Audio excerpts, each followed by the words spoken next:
स्त्री पंहिंजी हस्ती ॼाण, स्त्री पंहिंजी हस्ती ॼाण, पाण में पैदा कर विश्वास, पंहिंजी ताक़त जो कर एहसास। स्त्री पंहिंजी हस्ती ॼाण, पाण ते भाड़े जीवन माण, पाण ते भाड़े जीवन माण। स्त्री पंहिंजी हस्ती ॼाण, स्त्री पंहिंजी हस्ती ॼाण।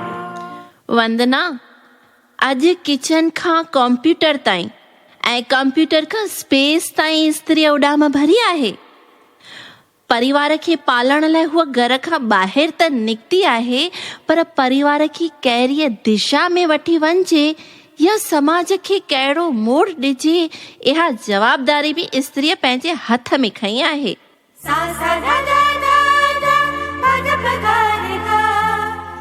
ऐं मूंखे ख़ुशी आहे त समाज इन जो स्वागत कयो आहे ऐं मीडिया इन खे प्रमोट कयो आहे। ग़लति आहे सरला, ग़लति आहे। मूं संस्कृत पढ़ी आहे, पुराण पढ़िया अथमि, वेदनि जो अभ्यास कयो आहे। शास्त्रनि में किथे बि स्त्रीअ खे हेठि न ॾेखारियो वियो आहे।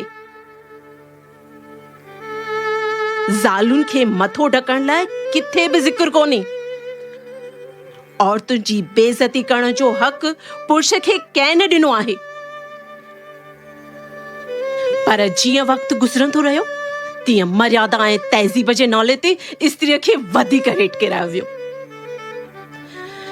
ऐं स्त्रीअ जा गुण, ममता भरी दिल, पुरुष खे सम्मान ॾियण वारी आदत, गृहस्थी संभालण वारी चाहिं, हुनखे पुरुष जो कैदी बणायो। भल पंहिंजी का धरती न है, पर पंहिंजी का बोली आहे।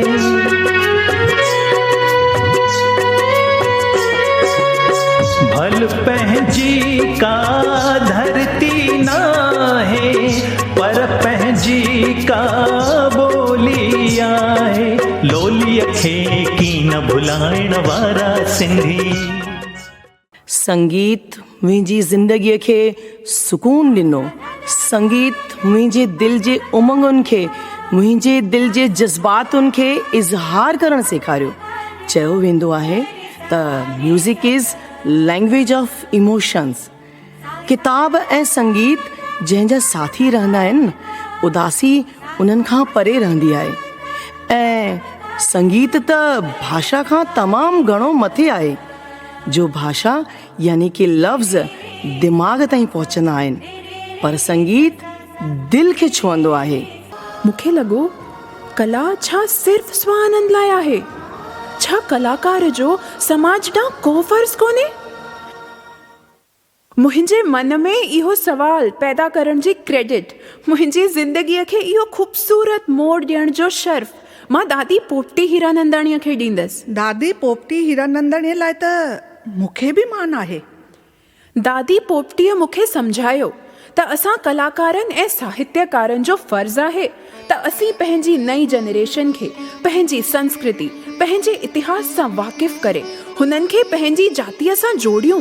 सिंधी छॾे आया, गॾु खणी आया, ज्योतियूं झूलेलाल जूं, ज्योतियूं झूलेलाल जूं। सिंधी खणी आया, छेजूं अमरलाल जूं, छेजूं अमरलाल जूं। हम परमात्मा बाप से बिछड़े हुए हैं, माँ बाप से। गुणों का धन नहीं है। और घर जहां से आए हैं भूल गए हैं, यहाँ भटक रहे हैं। इसलिए आत्मा को अशांति है, दुख है। अभी अंदर की दुनिया में चले जाते हैं, साइलेंस में जानो ना, अंदर में जाते हैं तो अंदर हमारे पास ये समझ मिली, आत्मा, परमात्मा और कर्म। छेज ऐं झुमिर पंहिंजा फोक डांस आहिनि।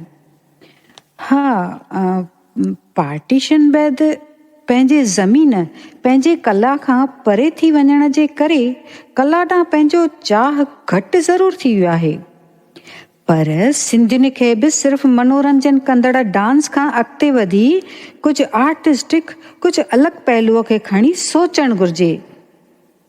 मां सिंध जे लाणकाणे सां जुड़ियल आहियां, जिते मोहन जो दड़ो जो विकास थियो। मूंखे सिंधी हुअण ते फ़ख़ुरु आहे। पर हिन हालत में, बुखार में तव्हां कीअं ॻाईंदा? इहा त मूंखे बि ख़बर कोन्हे त मां कीअं ॻाईंदसि, पर मां ॻाईंदसि ज़रूरु। सभई सिंधी मूंखे हिते ॿुधण आया आहिनि, मां उन्हनि खे निराश न कंदसि। मूंखे त ख़ुशी आहे जो उन्हनि सभिनी जी ख़ुशीअ में मां शामिल थियण आई आहियां। जीअं तव्हांजी मर्ज़ी दीदी। बाक़ी तव्हां चओ त मां अनाउंसमेंट करे छॾियां त तव्हांजी तबियत ठीकु कोन्हे ऐं प्रोग्राम कोन थींदो। भेण, संगीत ई मुंहिंजी ज़िंदगी आहे। मां जंहिं लाइ ॼाई आहियां, भॻवान करे उहो कर्म फल जी इच्छा खां सवाइ कंदी रहां ऐं सफल थियां, इहा दुआ कजो।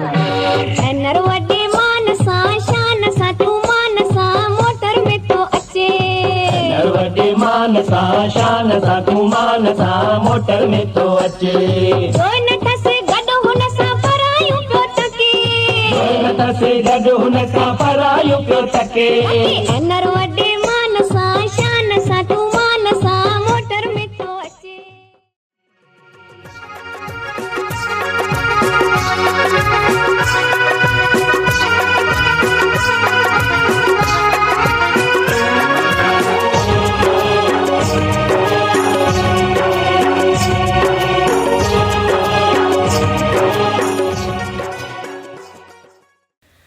अजीत, देश जेतिरो पुरुषनि जो आहे ओतिरो औरतुनि जो बि।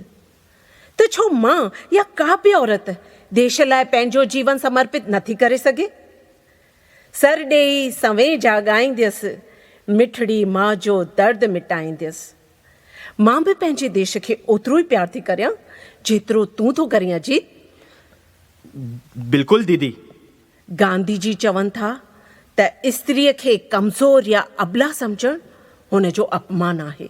नकली चेहरो, नकली मुस्कुराहट, नकली आंसू, नकली जज़्बात, पंहिंजी असलियत मथां मणे मां पंहिंजी असलियत विञाए रही आहियां। ईअं महसूस थी रहियो आहे। शूटिंग जे दौरान तैयार कयल महल ऐं सुर्ग जा नज़ारा, संगीत ऐं नृत्य जो माहौल, महफ़िलुनि जा दृश्य, मुंहिंजी तारीफ़ कंदे दर्शकनि जूं सीटियूं ऐं तारियूं, अॼु एकांत में मूंखे वधीक परेशान करे रहियूं आहिनि।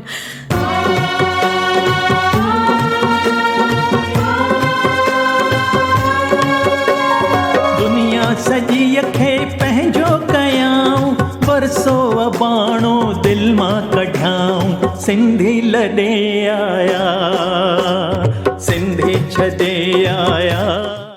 असांजे साम्हूं जेके दिग्गज असांजा जजिस हूंदा हुआ, श्री जगजीत सिंह जी, ओपी नैयर साहब, अहिड़ा जज साम्हूं वेठा हूंदा हुआ ऐं हिननि जे साम्हूं ॻाइणु ॾाढी वॾी ॻाल्हि हूंदी हुई। पर क्वार्टर फाइनल खटियुमि, पोइ सेमीफाइनल्स खटियुमि ऐं तंहिंखां पोइ फाइनल्स जी ट्रॉफ़ी मुंहिंजे हथनि में हुई।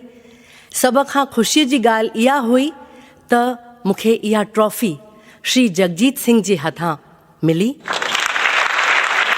प्लस ॿी ॻाल्हि तव्हांखे ॿुधाईंदसि त मां बिल्कुलु फ़ख़्र सां ऐं निमाणेपने में इहो चवंदसि त मां सॼे सिंधीअ समाज में इकलौती सिंधी छोकिरी आहियां जंहिंखे सारेगामा में पहिरों इनाम मिलियो आहे। गीत जो सवाल कोन्हे, हिते स्त्री जातीय ख़िलाफ़ थींदड़ अन्याय जी ॻाल्हि थी हले। कलम में वॾी शक्ति समायल आहे।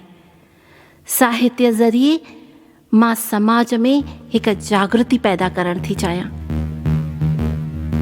जिते कंहिं बि स्त्रीअ सां को बि अन्याय न थिए, जिते स्त्री जातीअ जो सम्मान थींदो नज़र अचे, जिते स्त्री शक्तिअ जो समाज स्वीकार कंदो नज़र अचे, जिते स्त्रीअ खे उहे सभु अधिकार मिलंदा रहनि जेके पुरुष खे मिलंदा रहिया आहिनि। मां पंहिंजे साहित्य ज़रिए स्त्रीअ खे उन मुक़ाम ताईं पहुचाइण थी चाहियां। रश्मि,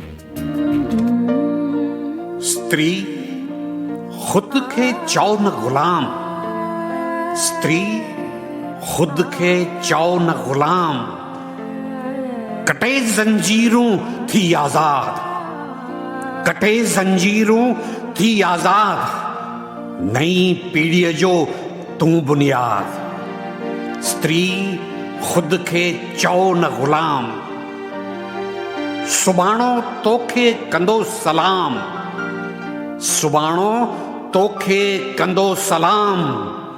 स्त्री खुद खे चओ न गुलाम, स्त्री खुद खे चओ न गुलाम।